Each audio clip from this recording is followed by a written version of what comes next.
The next thing I'd like to do now is share a little bit this idea of changing our lives. I mean, you almost think that people should be sent out of high school with an idea of how this world works, and then how to deal with challenges, and just how to stay on the path, how to be guided and live a life that truly is abundant in every way, shape, and form, in mind, body, soul, physically, emotionally, mentally, intuitively, creatively, in financially, and so on and so on. All areas should be thriving, but people are, at least in the self-help community or spiritual community, are really focused a lot on, and maybe they don't summarize it, which they should, as something more concise and clear, but the bottom line is, am I living as fully as I could? The concept, do I need to change my life? If I do, how do I change my life? If a person out there, anywhere watching, a lot of us already know some of these things, but the average person, if you think about it, saying, how do I change my life? And then how do I even know if I need to? I mean, do I do it just because it's kind of fashionable? Hey man, a friend of mine said he changed his life, There's people that go into 12-step programs to change their life. There are people that just, start seeing a counselor. All those are tremendous ways to change our life, but not everybody realizes that they even need to do that. So think about that. So now, it brings us to the first step. How to change our lives, and when and why change our lives. If you are not honest that there's even a problem, then you're not going to change your life. You're not going to want to change your life. Therefore, you're not going to. Even if you try, it's less likely going to work because you actually don't think there's any problem. A lot of us have had relationships with partners that, if we put them to it, if we give them ultimatums, then they'll say, fine, I'll make some changes. But they don't actually even want to. And what's worse is they don't even think it's a problem, whatever it is that we're struggling with. So that's not going to work. If you have people in your life that don't know there's a problem with their addictions or their behaviors or whatever, when it's over the top, you're really between a rock and a hard place, because you're trying to get something from them they're not even going to be capable of giving, because again, they don't even agree with your assessment that there is a problem. So you better rethink that. But if it's us, back to that. How do I know when to make a change, how to make a change, why to make a change, etc.? We have to recognize there's a problem. It's kind of like in the 12-step program where a person might say, well, my life has become unmanageable. And I think it's important to say my life or something about my life. It's not like just alcohol or whatever. It's, something's become unmanageable. It could be my finances. Well, there's no 12-step program just on that other than Debtors Anonymous, but which is a legit program. But, it's not like I just go, well, I spent a little too much on a car, and so the payments are now high. So there's a program that, Bummed Out Car Buyers Anonymous. It just doesn't work that way, right? And so it's like you can't just see it as a need for a 12-step program. It's more like, is there an area of my life or areas of my life that are just not working? They're unmanageable. Am I unhappy is another barometer. Just check inside. Do I feel, and be honest, you could say, well, nobody's completely happy all the time. That's not the point, so don't evade. Just sit and ask yourself, as I often say, 0 to 10, on a 0 to 10 scale, how are you doing? Financially. And watch, financially, relationship, partnership. If you have kids, then family, maybe a topic. But just check it out. See what's happening inside and the overall happiness level. Now, if you're not happy, it doesn't mean go and kick the doors down to life and just try to make everybody behave the way you want, or, make everything change immediately. There are external changes and there are internal changes. Internal are actually the most important changes. They're the ones we least often address or take into consideration, but The internal ones are the most important ones. So we have to first recognize that there's even a problem. Now, this is a great thing because some people go, oh, I don't even want to think about issues and problems. That's too negative. Well, those folks, man, I just steer clear of in terms of like as potential partners. They're just dangerous. You can't sit around with your head in the sand and pretend there's not a problem if there is one, in fact. So I would say you stop and you say, okay, is my happiness level, how am I doing with that? And then if you can recognize that, something is not working, what's powerful about that, it's not belittling or degrading. What's powerful about that is this. As soon as I say, there's an issue and I'm not okay with it going any further, here's what happens. I have now just affirmed this is bottom. See, that's what happens. Very powerful.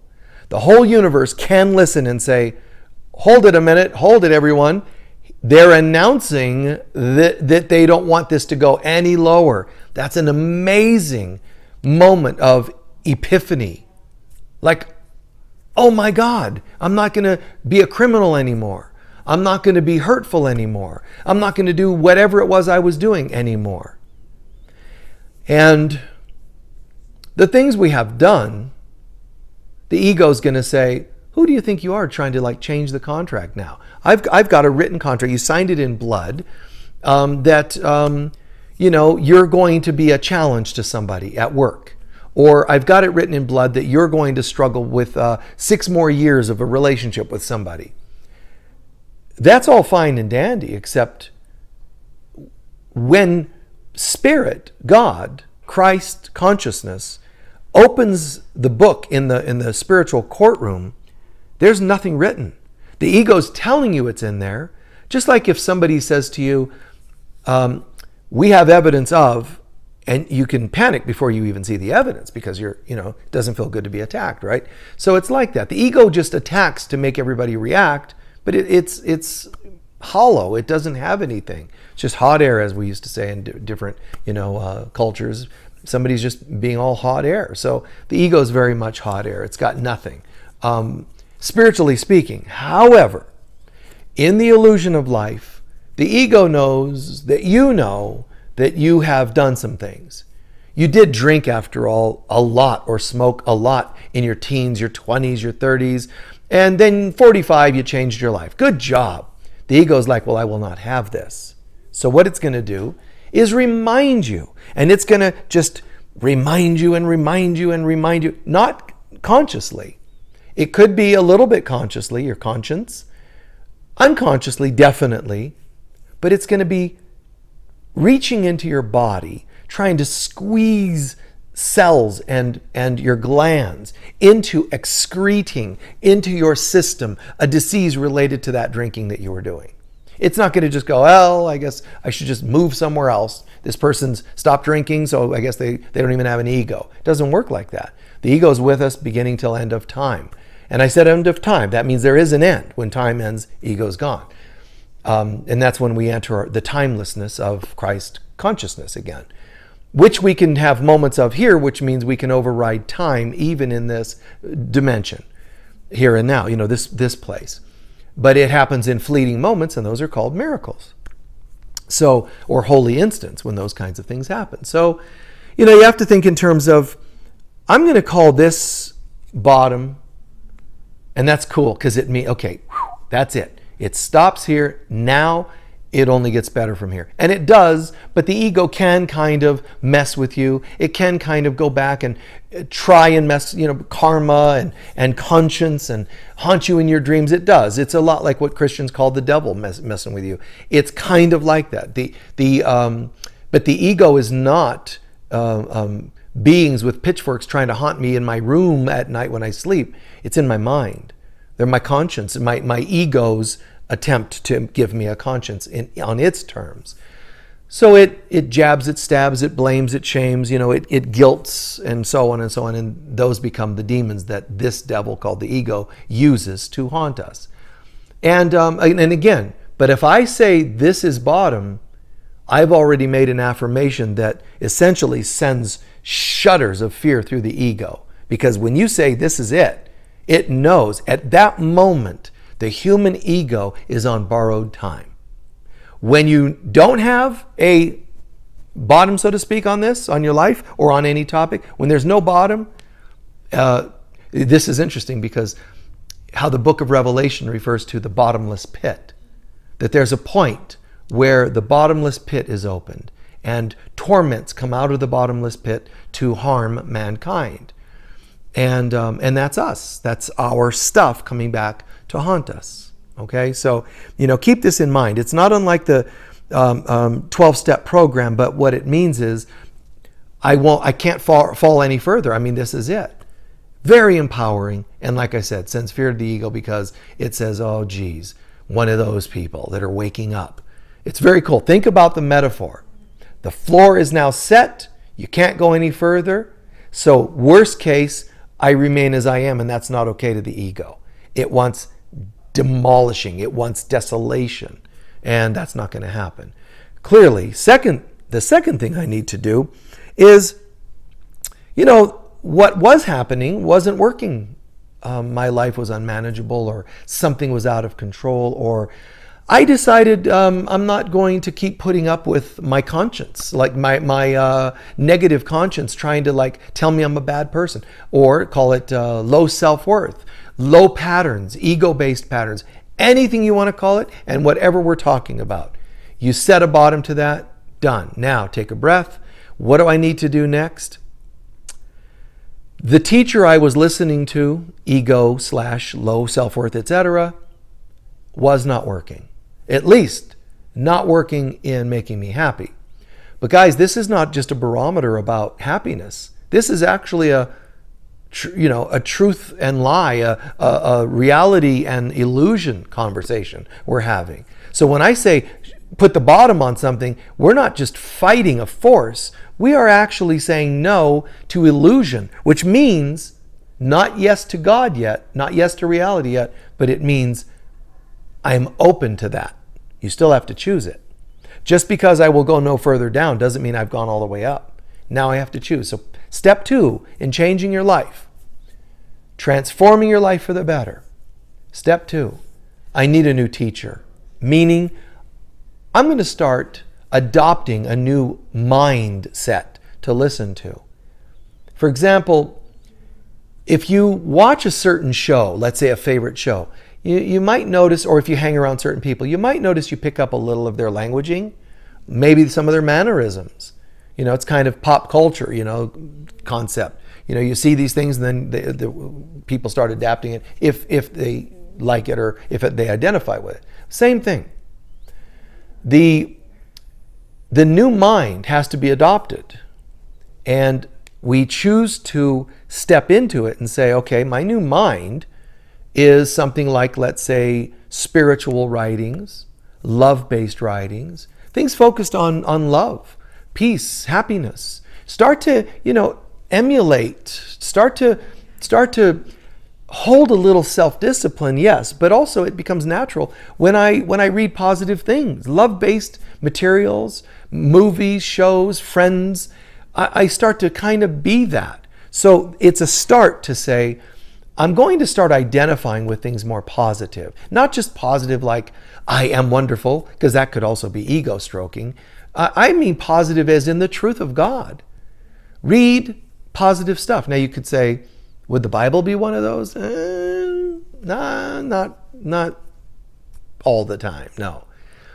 You could just get red letter Bibles, red letter New Testaments, and read the teachings of Jesus and not have to read the crap in between. I say crap because, meaning the stuff of the hatreds towards him. You can read it because it's educational, because it tells you as a metaphor, it shows me how I can deal with people like that in my life. I'm not saying that that's a problem.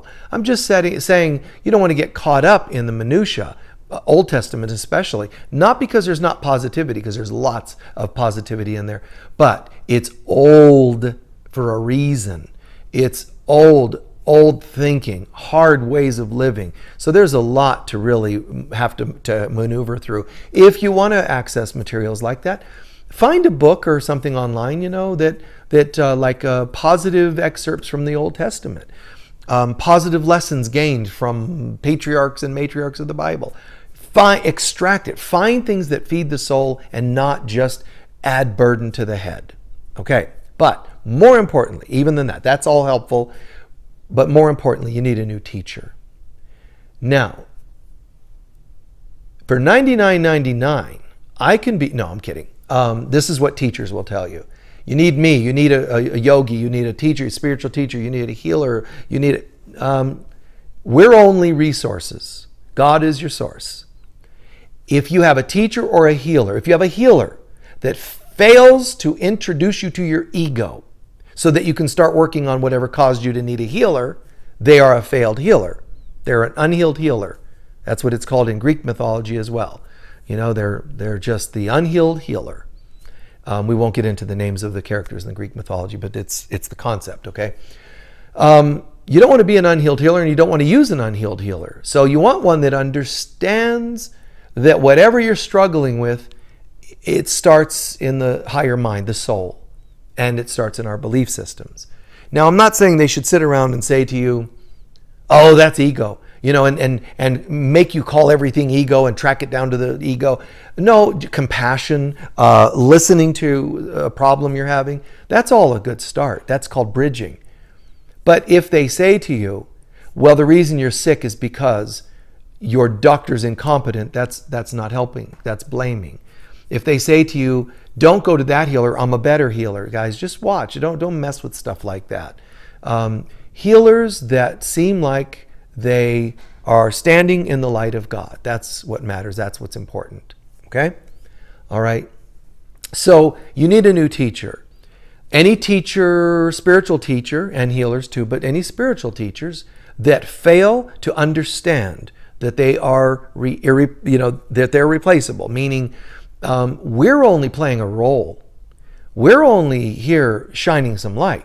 God is the beginning and the end of it all. This could sound religious, like I'm some sort of televangelist. God is all you need. You know, it could sound like I'm doing some televangelist thing. I'm not. I'm just very clear. We teachers are irreplaceable, we think. Then we're not spiritual teachers. Because if we don't introduce you to spirit, how are we spiritual teachers? We're just people again. We're just teachers again. There is no human, there's no teacher that is not going to be sick, that doesn't have family issues or relationship issues, or that they will not die. That's not true. You know, there's no teacher that won't have any of these things happen, which means they're mortals. Mortals, therefore, are limited. The word mortal meaning limited. And therefore, what you need is God. I mean, think about it. When I was a kid and I decided to study martial arts a little bit, I wasn't going to go to a martial art that was developed in somebody's garage yesterday. I wanted the real thing, man. I was like, no, we got to go back to Kung Fu. Kung Fu's thousands of years old, and all the other martial arts came from that to one degree or another. So I'm going to go to the real McCoy, man. And I go to God. I go to God. I go to a source. I try to go to the highest in all things that I do. And the reason I do that is because I recognize my own limitations. I don't need to teach myself. I think we've done that quite enough. But I'm saying, if you have a teacher that says, I'm irreplaceable, there's a mistake. You need a teacher that understands, even if they're a great teacher and they say, I'm really good at what I do, they still say, but I'm still only introducing you to God. I'm still just a bridge. And that may sound like, well, that's not as exciting sounding as my friend goes to a teacher who says, I am God, and I will introduce you to God. You know, there's popular teachers, Sedona and elsewhere. I'm higher up than even Jesus. It cracks me up. It just cracks me up. How their students don't even see through that, it's like beyond me, but they deserve each other. Anyway, you know, so you have this notion that I'm beyond you. Jesus aligned with Christ consciousness. Christ consciousness is synonymous with the name God. So you're not going to be above God. You didn't create yourself. You're a created. And the universe, the world is not disappearing anytime soon. We're not ascending anytime soon while we still think that we are the solution to our own problems. It doesn't work. Go back to step one. I have to recognize there's a problem. Something's unmanageable in my life, and it could be my narcissism as a teacher or whatever else it may be. I need to get over that. But don't give a lot of time to teachers that think they're the end all.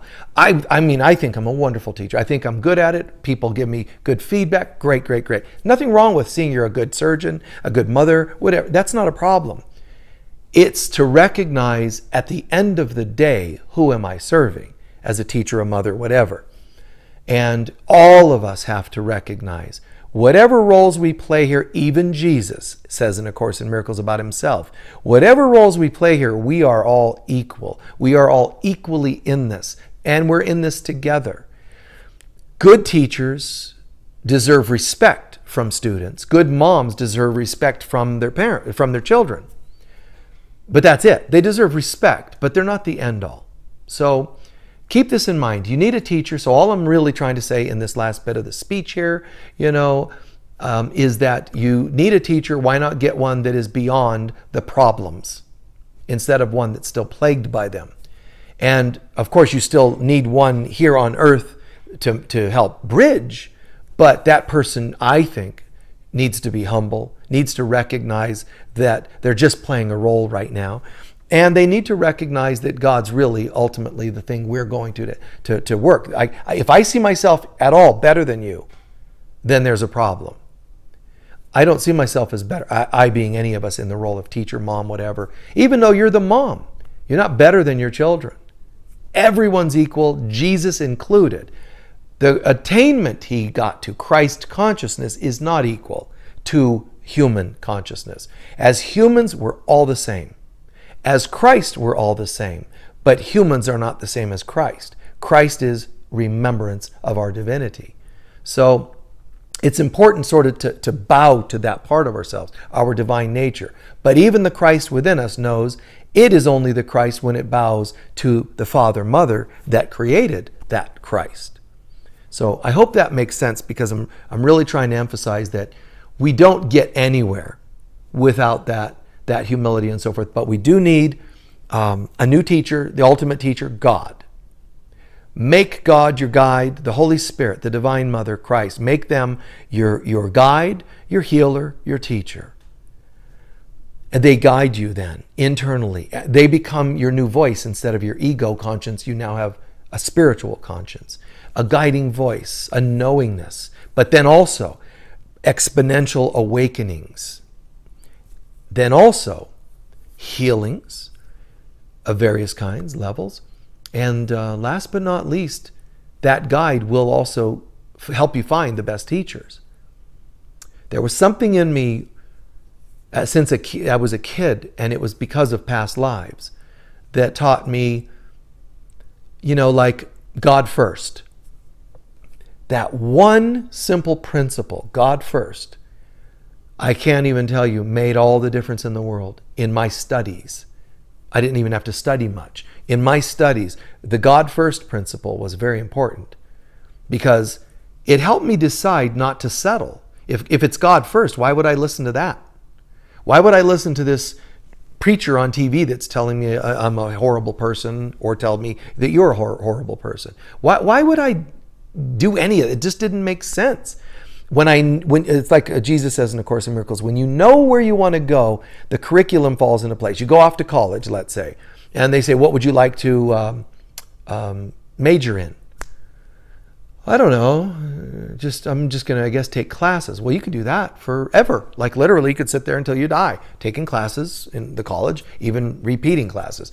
Enjoy yourself. Go for it. But at some point, if you're taking all these classes with no direction, that's like life. You just go through a lot of life's lessons, no direction. And then you die and you just come back. And that's what humans tend to do.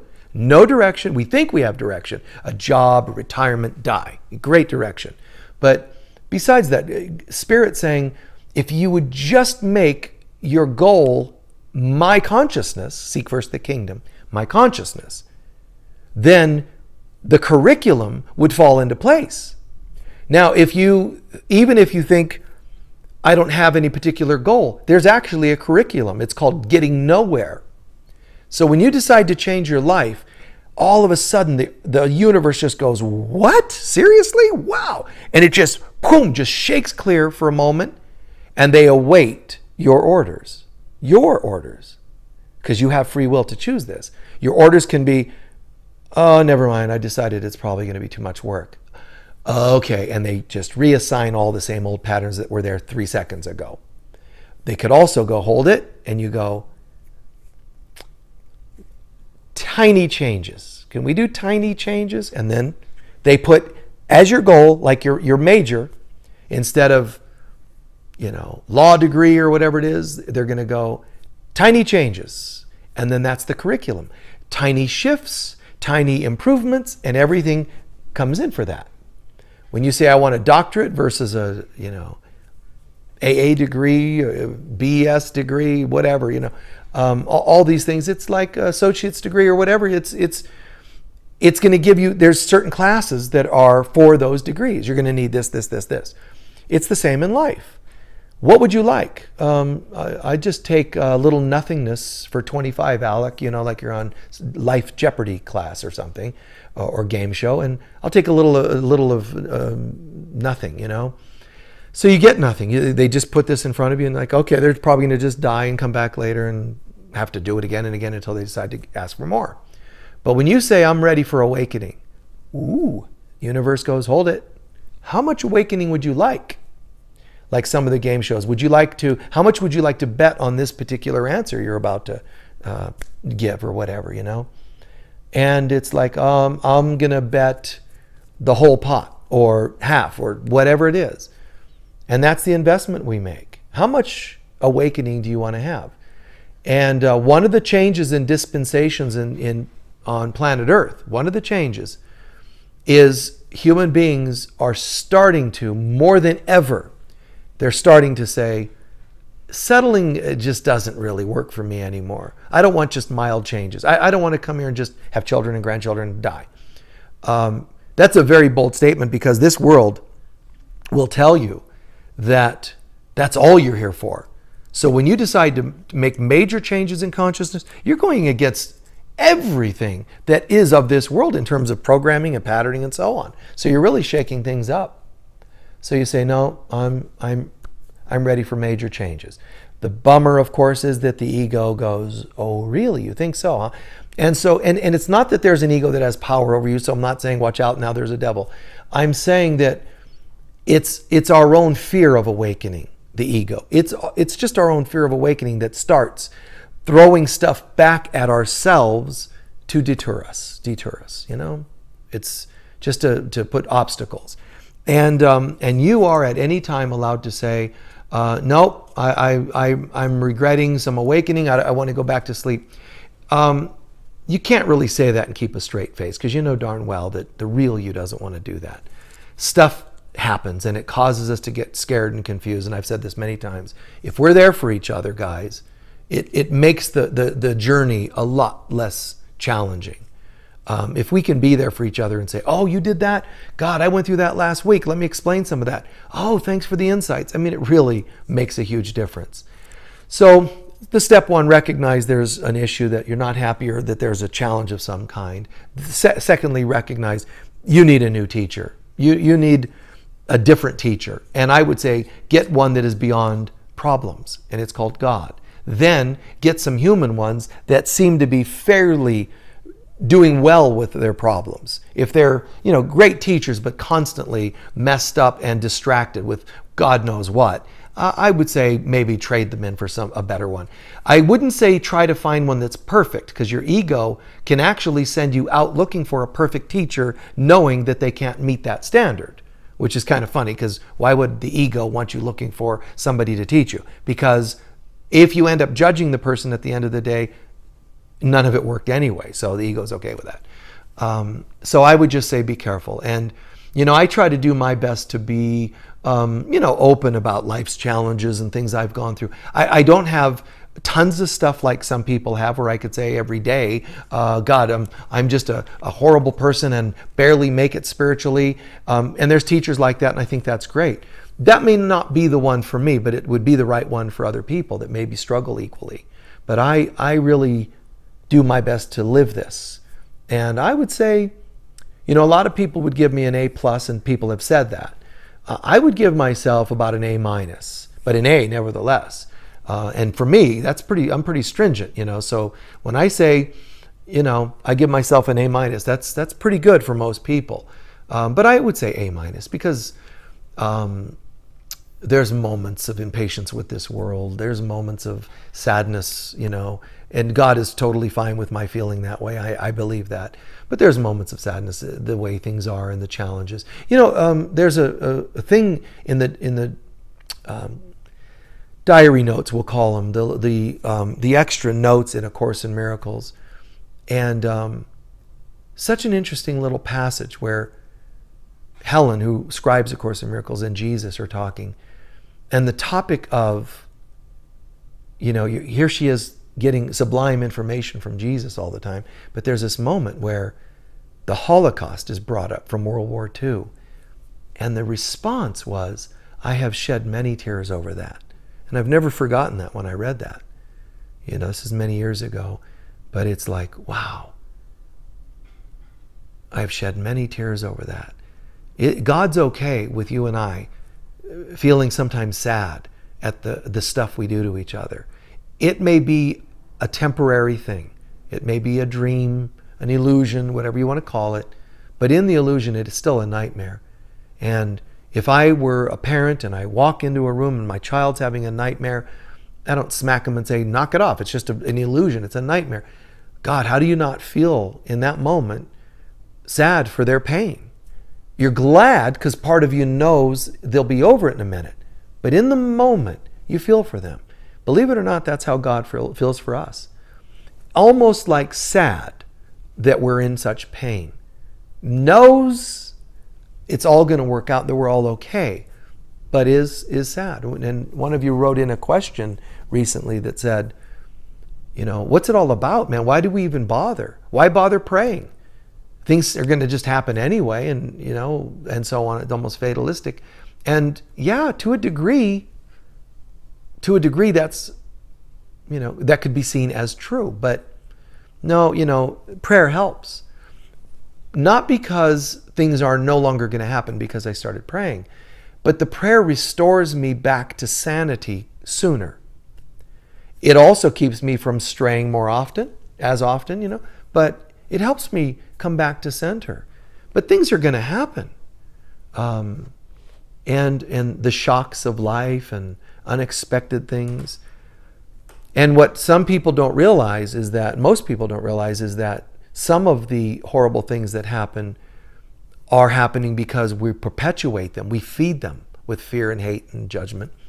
But what a lot of people don't realize is that sometimes what seems to be a difficult or challenging thing is happening because it's dying. Whatever that thing was is dying.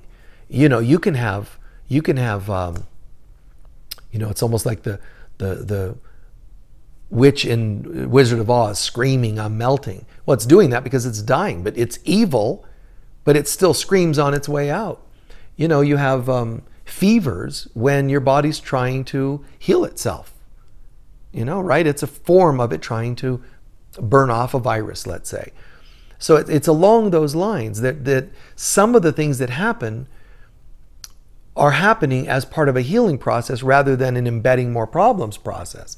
And most human beings don't know the difference. So prayer also helps us see things more clearly, like, wow, I can see how that's helping me learn this, or helping me get into a clear consciousness. But all this isn't going to make sense when you say, yeah, but a loved one just passed away. How am I supposed to go, gee, I guess that's about a positive experience? I'm not asking you to do that.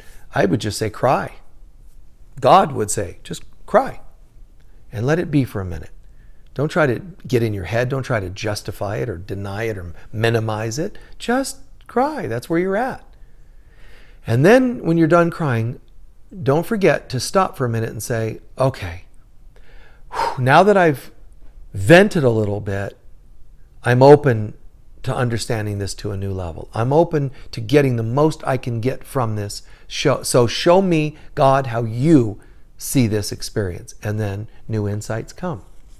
That's all almost a mini version again of I've reached bottom, meaning I've cried, I've reached bottom, done. You see how I did this example of today's talk all in one mini example. So, the third piece is I need a new identity.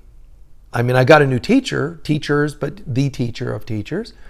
But I need a new identity now, because my past identity was mostly fear-based, ego-based, limited belief systems, and based on the past, which isn't even happening. So how much of an identity can I have right now if it's based on the past, which doesn't even exist right now? So I'm a nobody, if you think about it. But I need a new identity. I want to wake up. So I need a new identity. So it's beyond other people's opinions of who I am. It's beyond my ego's opinion of who I am. It's beyond my opinion and my past lives and my karmas and blah, blah, blah. No, those are things that I recall now and then. That doesn't mean it's what I am. I remember that. But that's not me. So you learn to become more objective, because you're saying, I'm ready for a new identity, and the identity I'm looking for, which is also in Revelation when you hear, and you will be given a new name. That means your name is your identity, metaphorically. So you'll be given a new name means you'll be given a new identity. What do you think that means, guys? That there's a new me. Thank God I have a new teacher, because it's going to show me the new me. If I didn't go to part 2 of this conversation and get a new teacher, I would have tried to usurp the old ego self, not working, then look for a new identity, but you have no higher teacher to give you the new identity. You would not have gotten a new identity, capital I. You would have gotten just another ego-based identity, lowercase I, the false self. There's a video I have that you can watch or rent or whatever they are, buy and all that, called the ego, the I am of God within me, the I am versus the ego I am not. Really, really deep, really, really great stuff. Check it out if it calls to you. But I have to surrender the past. I have to surrender the past. The past means the ego too. So I have to stop associating with the past and my limitations. So that means no matter, and I know the world doesn't agree with this, but no matter what color, no matter what gender, no matter what lifestyle, no matter what financial status, all those things, I am not allowing them to determine my new identity. And all of a sudden we realize that is how the world becomes a different place, because we are all equal in that sense. No ego past, only the present. And in the present, I'm asking God to tell me who I am. So it helps me recreate a new life. A whole new future based on being in the presence of God, having a great guide, and so on. The human race says, yep, we'd rather people not be equal, so it has this oppressive garbage we've had in history. People, going to Auschwitz, marched off to Auschwitz, or slavery, and so on and so on. Things like that, or even sexism, or whatever it happens to be. Then people think the world becomes a better place when you force people to accept equality. You're not allowed to do that anymore. You have to do this. It's a step in the right direction. But because it's still contrived, forced, it's still contrived.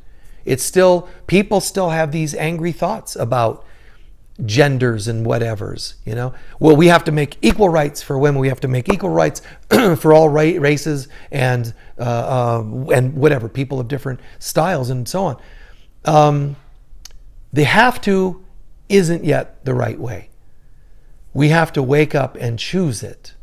But when we choose it, it's not, I'm going to choose to do what I'm told. It's I'm going to choose the only way. I am that I am, as God created me, and so are you. How could I possibly see you any different? How could I enslave you or do anything strange to you or be hurtful to you? So sometimes it's a little disturbing to see all the shows that people watch and all the commentaries and all the newscasts and all these people being paid really good money to get on these shows and argue about how we're going to make this politician do that, or we're going to make this this group do that. We're going to make men start to respect women. We're going to make... do what you want. Talk. For me, it means nothing. I don't even watch the things because they're just ridiculous. Spiritually speaking, they're a step in the right direction. But when I see it going on and on and on, I realize it's just people giving another plateau of we're not going to go any lower. That's the good news. But they don't go any higher. And that's not the highest yet. That's not the best bet. So I would just say, man, there's another, we gotta be willing to take this to a spiritual level, and that's an inside job. Step 4 is,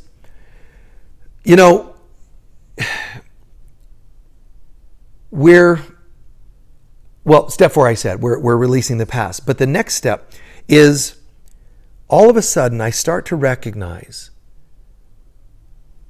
a new life is coming. I have a new identity, step 3. Step 4, more and more, because I have a new identity, the past is fading away. That's great, which is part of my new identity, yet I'm calling it a separate thing. But there's still another piece to that, which is the concept of forgiveness.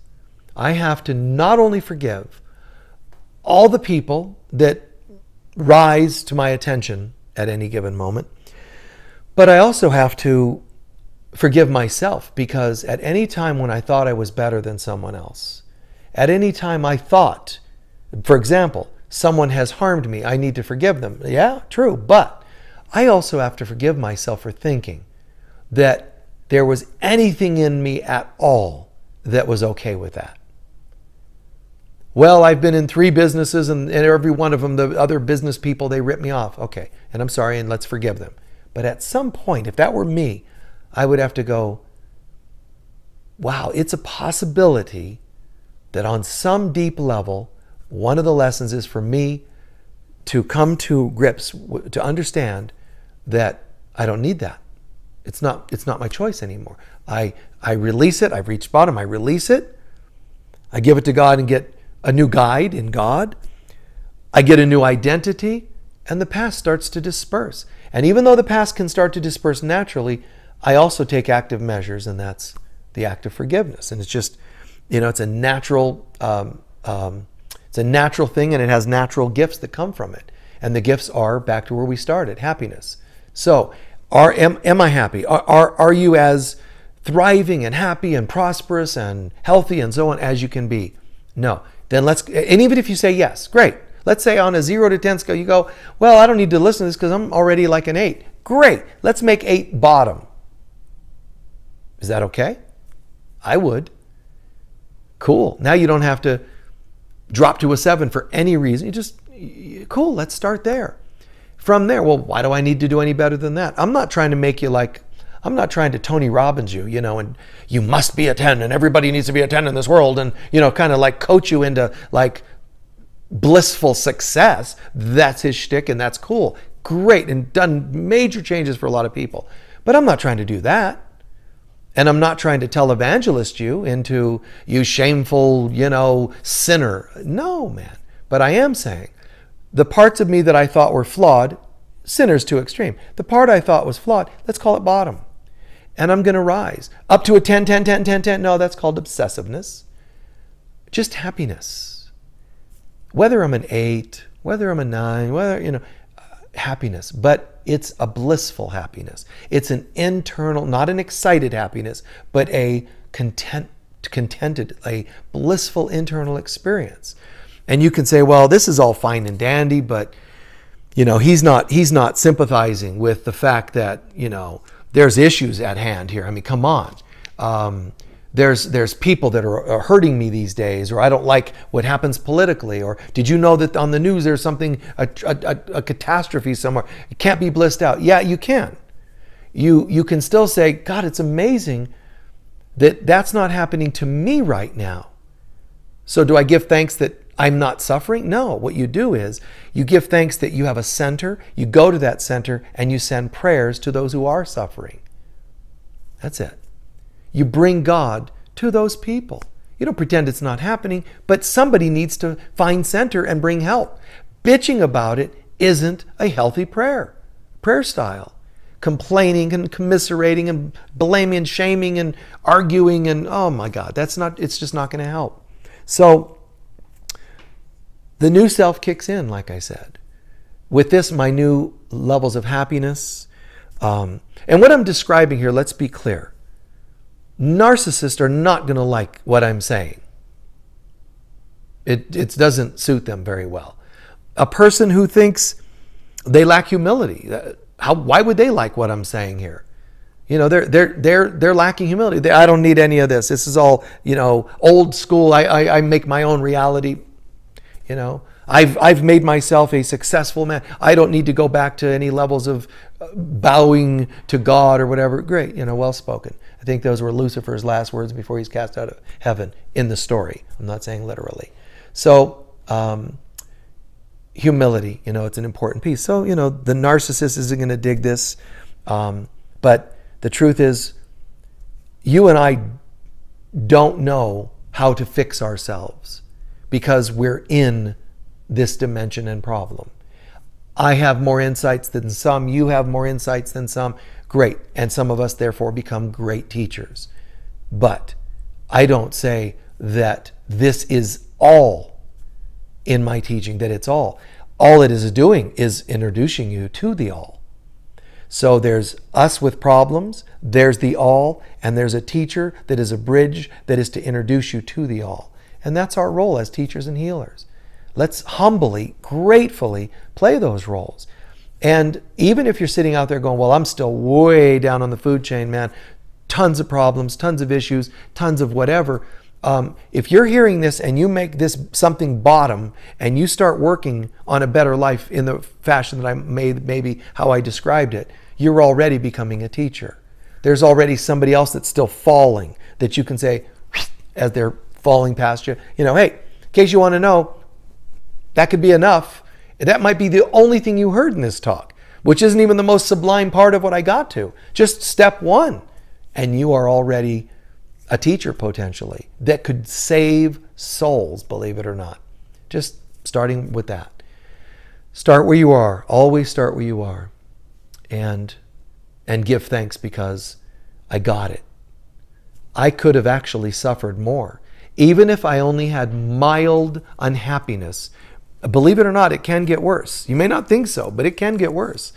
Because our lessons in humility can become more intense. So, you know, keep these things in mind. Be grateful that, I'm grateful that I learned the easier way today than the hard way. I'm grateful that I'm making choices that take me back to remembering. My forgetting causes me pain. My remembering causes me gifts of God, bliss, happiness. So I'm really quite grateful that I've chosen that today instead of the other, because it is a choice and it does become a day-to-day decision. Even when you make the choice to wake up, you have to sort of keep confirming that choice on a daily basis. Whatever I happen to be doing, I make sure that, and again, if you know me or if you know people that study with me or read, you'll know that people are quite happy with me as a teacher. And yet, how cool that I don't go, and I am beyond you humans. Oh boy, I'd love to be beyond, the human situation, because, it's so difficult. But what's nice is to say, to be in the world, not of the world. To be a teacher that knows the way out. But the way out isn't me. The way out is remembrance that you are the Christ that God created. The way out is by surrendering to God as your guide to take you home.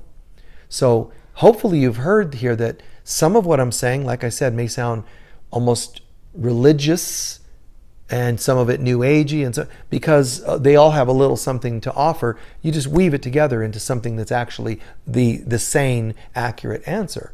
They all have something. Humility is important, like a fundamental Christian would tell you. And yet, calling yourself a sinner is overboard with the humility. It's beyond what God would want you to do. So the spiritual, the New Agers are right in that you are also part of God and you are very holy. Now let's just start acting like it. And for me to remember that, I must stop identifying with the old self and welcome in the new self.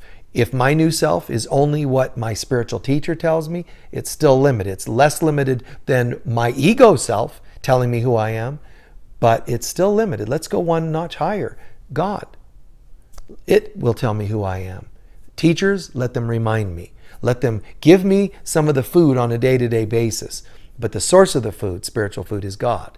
The suppliers, the spiritual restaurants, cafes, etc., those are my teachers and healers. But they're not my source. They're just a resource. We're just a resource. So I pray that that part has made sense. Choose to look at these steps. You could probably add a step to what I've offered here. Maybe you would break one into 2 parts. Maybe you'd add 3 more steps to changing your life. Here's what you need to do. Maybe you would deduct one. As long as you got the gist of what I'm saying and stay along those lines, you're going in the right direction. Okay? Many blessings to you guys and for your time. Namaste.